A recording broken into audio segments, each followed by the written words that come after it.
अस्सलाम वालेकुम दोस्तों, अशरफ चौधरी फातिह ज़बीतस। आज तीसरा रोज़ा और 14 मार्च। मैं सहरी करके सो गया था, सहरी की नमाज़ पढ़ी सो गया। अभी तकरीबन 1:15 का टाइम है और मुझे 9 घंटे हो गए। 8 से 9 घंटे के दरमियान आपको फास्टिंग चेक करनी चाहिए। तो आज मैं ज़रा फास्टिंग चेक करता हूँ आपके सामने, लाइव सेशन लाइव चेक करता हूँ। अपनी उंगली को साफ़ कर लिया और इसके बाद दोस्तों शुगर कौन सी उंगली से अपना खून कौन सी उंगली से निकालना चाहिए, ये इस पर मैं एक बाद में वीडियो बनाऊंगा। बट अभी देखते हैं। बिस्मिल्लाहिर्रहमानिर्रहीम। अल्लाह खैर करी। निकल जा भाई, निकल जा, निकल गया। ठंडे पानी से हाथ धोए तो खून ज़रा देर से निकल रहा है, निकला है।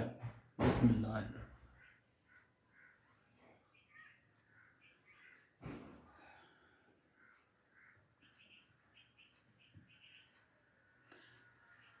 Ninety two.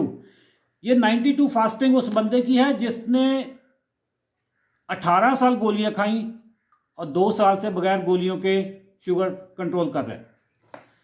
डॉक्टर कहते थे कि ये दवाइयां छोड़ने वाला काम सस्टेनेबल नहीं है। सस्टेनेबल का मतलब है आप ज़्यादा देर तक नहीं कर सकते। 2 साल हो गए हैं बगैर दवाइयों के, सिर्फ अपनी खुराक और अपने लाइफस्टाइल को मैनेज करके अशरफ चौधरी इस वक्त अपनी शुगर फास्टिंग 100 से नीचे रख 110 से नीचे आती है मेरी हमेशा, और रैंडम मेरी 140 से नीचे आती है। HbA1c मेरा 6 के करीब होता है, कभी 5.9, कभी 6.1, इसी रेंज में होता है।